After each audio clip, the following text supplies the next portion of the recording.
ಪತ್ರನೂ ಕೊಟ್ಟಿದ್ದಾರೆ, ಆದರೆ ಮನೆ ಕೊಟ್ಟಿಲ್ಲ ಇನ್ನು ನಿಮಗೆ. ಮನೆ ಕೊಟ್ಟಿಲ್ಲ ಸರ್, ಇನ್ನು ಮನೆ ಕೊಟ್ಟಿಲ್ಲ, ಯಾರು ಕೇಳೋರಿಲ್ಲ, ಹೇಳೋದಂಗೆ ಆಗ್ಬಿಟ್ಟವ್ರೆ.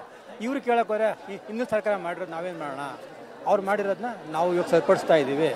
ಇನ್ನು ನಿಧಾನ. ಈಗ ಹಿಂದಿನ ಸರ್ಕಾರದಲ್ಲಿ ಕೊಟ್ಟ ಈಗ ಅಮೌಂಟು ಇಸ್ಕೊಂಡು ನಿಮಗೆ ಪತ್ರನೂ ಕೊಟ್ಟಿದ್ದಾರೆ, ಆದರೆ ಈ ಸರ್ಕಾರದಲ್ಲಿ ನಿಮಗೆ ಮನೆಗೆ ಸಿಗ್ತಾ ಇಲ್ಲ. ಹಿಂದಿನ ಸರ್ಕಾರದಲ್ಲಿ ಕೊಟ್ಟಿಲ್ಲ. ಹಾಗಾದ್ರೆ ಹಿಂದಿನ ಸರ್ಕಾರ ಕೊಟ್ಟಿದ್ದಾರೆ ನೋಡಿ ಹಕ್ಕುಪತ್ರ ನಮಗೆ ಕೊಟ್ಬಿಟ್ಟು ಇವ್ರು ಕೇಳಕ್ಕೆ ಹೋದ್ರೆ ಇವ್ರ ಮೇಲೆ ಅವ್ರು ಹೇಳ್ತಾರೆ, ಅವ್ರ ಮೇಲೆ ನಾವು ಇವಾಗ 1 ಲಕ್ಷ ಬಡ್ಡಿ ಕಟ್ತಾ ಇದ್ದೀವಿ, ಇವಾಗ ಬಾಡಿ ಕಟ್ಟೋಕ್ಕಾಗ್ತಾ ಇಲ್ಲ.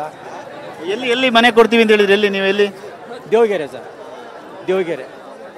ಮೀಟ್ ಮಾಡಿದ್ರಾ ಮುಖ್ಯಮಂತ್ರಿ? ಮೀಟ್ ಮಾಡಿದ್ರಾ? ಮಾಡಿಲ್ಲ ಅಂತ ಎಲ್ಲಿ ನಮ್ಗೆ ಹೋಗಿ ಎಲ್ಲಿ ಬಿಡ್ತಾವ್ರೆ ಅಂತ ಮೀಟ್ ಮಾಡೋಕ್ಕಾಗ್ತಲ್ಲ ನಮ್ಮ ಕೈಯಲ್ಲಿ. ಯಾಕಂದ್ರೆ ನಿಮಗೆ 1 ಲಕ್ಷ ಅಮೌಂಟ್ ಇಸ್ಕೊಂಡು ಕೂಡ ನಿಮಗೆ ಈಗ ಮನೆ ಕೊಟ್ಟಿಲ್ಲ, ಬರೀ ಹಕ್ಕುಪತ್ರ ಮಾತ್ರ ಕೊಟ್ಟಿದ್ರು. ಎಷ್ಟು ವರ್ಷ ಆಯ್ತು ಕೊಟ್ಟು ಅಮೌಂಟು?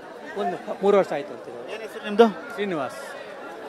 ಇದಿಷ್ಟು ಶ್ರೀನಿವಾಸ್ ಎಂಬವರು ಮಾತು. ಯಾಕಂದ್ರೆ ಮನೆ ಈಗ ಕೊಡ್ತೀವಿ ಅಂತೇಳಿ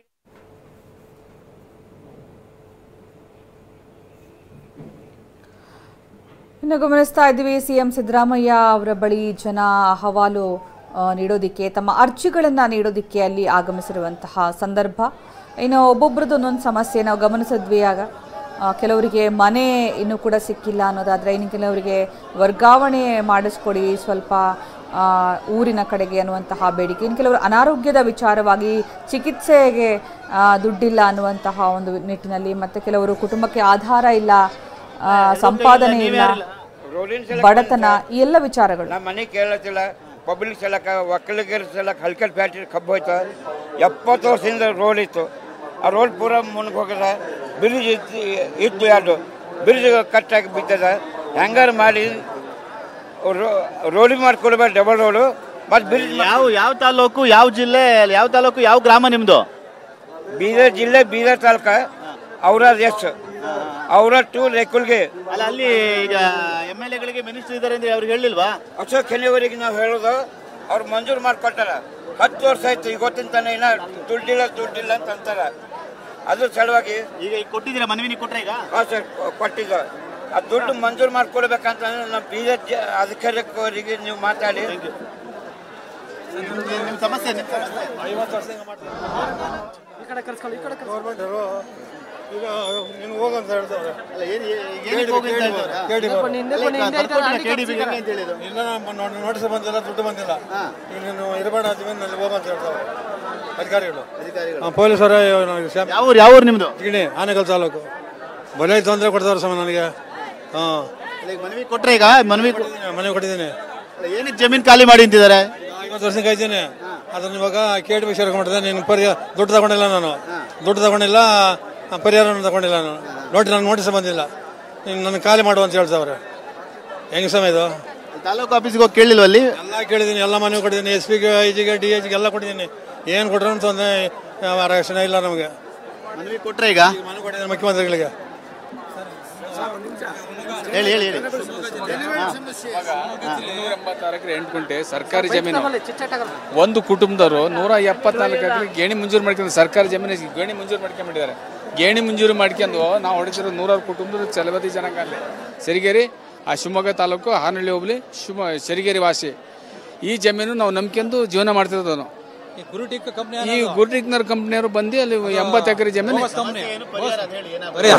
ನಮಗೆ ಸಾಗುವಳಿ ಕೊಡಬೇಕು, ಮುಂಜೂರಿತಿ ಆಗಬೇಕು. ಜಿಲ್ಲಾಧಿಕಾರಿ ಅವರು 119 ಎಕರೆ ಜಮೀನು ವಜಾ ಮಾಡಬೇಕು. ಮನವಿ ಕೊಟ್ಟಿದ್ದೀವಿ. ಫಸ್ಟ್ ಅವರು DC 119 ಎಕರೆ ಒಬ್ಬನ ಹೆಸರಿಗೆ ಮಂಜೂರು ಮಾಡಿದ್ದಾರೆ, 119 ಸರ್ಕಾರಿಗೂ ಮಾಡ, ಅದು ವಜಾ ಆಗಬೇಕು. ಸರ್ ಏನಿಲ್ಲ, ನಾವು ಸಾರ್ವಜನಿಕರ ಪರವಾಗಿ ಒಂದು ಮನವಿ ಕೊಟ್ಟಿದ್ದೀವಿ. ಮುಖ್ಯಮಂತ್ರಿಗಳ ಪರಿಹಾರ ನಿಧಿ BPL ಕಾರ್ಡ್ ಇರೋರಿಗೆ ಕೊಡ್ತಾರೆ. BPL ಕಾರ್ಡ್ ಇಲ್ಲದೆ ಇರೋರಿಗೆ 30,000 ರೂಪಾಯಿ ಇನ್ಕಮ್ ಸರ್ಟಿಫಿಕೇಟ್ ತಂದು ಕೊಡ್ತೀವಿ ಅಂತಾರೆ. ಯಾರು 2,500 ರೂಪಾಯಿ ಜೀವನ ಮಾಡೋಕ್ಕಾಗುತ್ತೆ ತಿಂಗಳಿಗೆ. ಅದಕ್ಕಾಗಿ ಮುಖ್ಯಮಂತ್ರಿಗೆ ಮನವಿ ಕೊಟ್ಟಿದ್ದೀವಿ. BPL ಕಾರ್ಡ್ ಇರೋರಿಗೆ ಯಾವ ರೀತಿ CM ಫಂಡ್ ಕೊಡ್ತಿರೋ ಅದೇ ರೀತಿ BPL ಕಾರ್ಡ್ ಇಲ್ಲದೆ ಇರೋರಿಗೆ, ಕ್ಯಾನ್ಸರು ಮತ್ತು ಹಾರ್ಟ್ ಪೇಷಂಟು, ನರಗಳು ಸಮಸ್ಯೆ ಇರೋರಿಗೆ 1.5 ಲಕ್ಷ ರೂಪಾಯಿ ಇನ್ಕಮ್ ಸರ್ಟಿಫಿಕೇಟ್ ತೊಗೊಂಡು ಅವ್ರಿಗೂ ಕೊಡಿ ಅಂತ ಒಂದು ಮನವಿ ಪತ್ರ ಕೊಟ್ಟಿದ್ದೀವಿ. ಕೊಟ್ಟಿದ್ದಾರೆ ಈಗ ಮನವಿ ಪತ್ರ ಕೊಟ್ಟಿದ್ದೀವಿ. ಜೊತೆಯಲ್ಲಿ widow pension, old age pension ಅದಕ್ಕೂ BPL ಹಾಕಿದ್ದಾರೆ. BPL ಕಾರ್ಡ್ ಇರೋರು ಮಾತ್ರ ಬಡವರು, BPL ಇಲ್ದಲೆ ಇರೋರು ಶ್ರೀಮಂತರಲ್ಲ. ಪಾಪ ಎಷ್ಟೋ ಜನಕ್ಕೆ BPL ಕಾರ್ಡ್ ಮಾಡ್ಕೊಳ್ಳೋಕೆ ಇರಲ್ಲ, ಒಂಟಿ ಜೀವಗಳು ಇರ್ತಾರೆ. ಅದಕ್ಕೋಸ್ಕರ ಅದನ್ನು ಮಾನದಂಡನ ಬದಲಾಯಿಸಿ ಅಂತ ಒಂದು ಮನವಿ ಪತ್ರ ಕೊಟ್ಟಿದ್ದೀವಿ.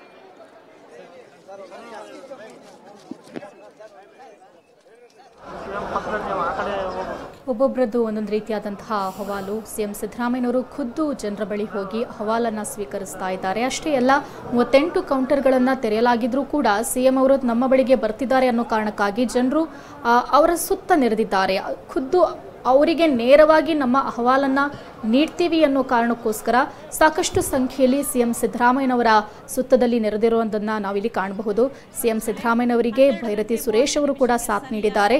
ಅಹವಾಲು ಸ್ವೀಕರಿಸುವಂತಹ ಸಂದರ್ಭದಲ್ಲಿ ವಿಧಾನಸೌಧದ ಆವರಣದಲ್ಲಿ ಸಾಕಷ್ಟು ಸಂಖ್ಯೆಯಲ್ಲಿ ಜನರು ಕೂಡ ಆಗಮಿಸಿದ್ದಾರೆ. ಕೇವಲ ಬೆಂಗಳೂರು ಮಾತ್ರ ಅಲ್ಲ, ರಾಜ್ಯದ ನಾನಾ ಭಾಗದಿಂದ ಈ ಒಂದು ಕಾರ್ಯಕ್ರಮಕ್ಕೆ ಜನರು ಆಗಮಿಸಿದ್ದಾರೆ. ತಮ್ಮ ತಮ್ಮ ಸಮಸ್ಯೆಗಳನ್ನು ಸರ್ಕಾರದ ಗಮನಕ್ಕೆ ತರುವಂತಹ ಪ್ರಯತ್ನವನ್ನು ಕೂಡ ನಡೆಸುತ್ತಿದ್ದಾರೆ. 1,000 ರೂಪಾಯಿನೂ ಬರ್ತೈತೆ, ಮಾಡ್ಕೊಟ್ಟಿದ್ದಾರೆ. ಮನೆ ಇಲ್ವಾ? ಮನೆ ಇಲ್ಲ ನನಗೆ. ಮಕ್ಳು ಯಾರು ನಿಮ್ಮ ನೋಡ್ಕೊಳಲ್ವ? ಹೇಗೆ? ಮಕ್ಳು ಯಾರು ನೋಡ್ತೀರಾ? ಮನೆ ಕೆಲ್ಸಕ್ಕೆ ಹೋಗ್ತೀನಿ. ಒಂದು 3 ಮನೆ ಕೆಲಸ ಮಾಡ್ತಾ ಇದ್ದೀನಿ. ಕೆಲಸ ಮಾಡ್ತಿದ್ರಿ ಅಲ್ಲ, ಮಕ್ಕಳು ಮನೆಗೆ ಯಾರು ಹೋಗಕ್ಕಾಗಲ್ವಾ? ಇಲ್ಲ, ಹೋಗಕ್ಕಾಗಲ್ಲ. ಹೋಗಲ್ಲ, ನಾನು ಹೋಗಲ್ಲ. ಯಾಕೆ ಅಂತ? ಹೆಣ್ಮಕ್ಳು ಮನೆಗೆ ಹೋಗ್ಬಾರ್ದು, ಅಳಿಂದ್ರ ಮನೆಗೆ ಹೋಗ್ಬಾರ್ದು ಅಂತಲ್ಲ? ಹೋಗ್ಬಾರ್ದಂತ ನಾನು ದುಡ್ಕೊಂಡು ನಾನು ತಿಂತಾ ಇದ್ದೀನಿ. ಈ ವಯಸ್ಸಿನಲ್ಲಿ ಮನೆ ಕೆಲಸ ಮಾಡ್ತಿದ್ದೀರಾ ನೀವು? ಎಷ್ಟು ಮನೆ ಕೆಲಸಕ್ಕೆ ಹೋಗ್ತೀರಿ? ಮನೆ ಮಾಡ್ಬಿಟ್ಟು ಬಂದಿದ್ದೀನಿ. ಎಷ್ಟು ಗಂಟೆ ಬಂದ್ರಿ ಮನೆ ಕೆಲಸ ಮುಗಿಸಿ ಇಲ್ಲಿಗೆ? ಇಲ್ಲಿಗೆ ಎಷ್ಟು ಗಂಟೆ ಟೈಮ್ ನೋಡಿಲ್ಲ, ಯಾರ ಕರ್ಕೊಬಂದು ಇಲ್ಲಿ ಬಿಟ್ರು. ಭೇಟಿ ಆದ್ರ? ಅಲ್ಲಿ ಮುಖ್ಯಮಂತ್ರಿಗಳು ಭೇಟಿ ಆದ್ರ? ಇಲ್ಲ, ಬರ್ಕೊಟ್ಬಿಟ್ಟು ಬಂದಿದ್ದೀನಿ. ಮನೆ ಕೆಲಸ ಮಾಡ್ಕೊಂಡು ಜೀವನ ನಡೆಸ್ತಾ ಇದ್ರಿ ಈಗಲೂ? ಇವಾಗ್ಲೂ 62 ವರ್ಷ ವಯಸ್ಸು. ಮನೆ ಬೇಕು ಅಂತಲ್ಲ ನಿಮ್ಮ ಆಹ್ವಾನ, ನಿಮ್ಮ ಮನವಿ ಮನೆ ಬೇಕು ಅಂತಲ್ಲ? ಮನೆ ಬೇಕಂತ.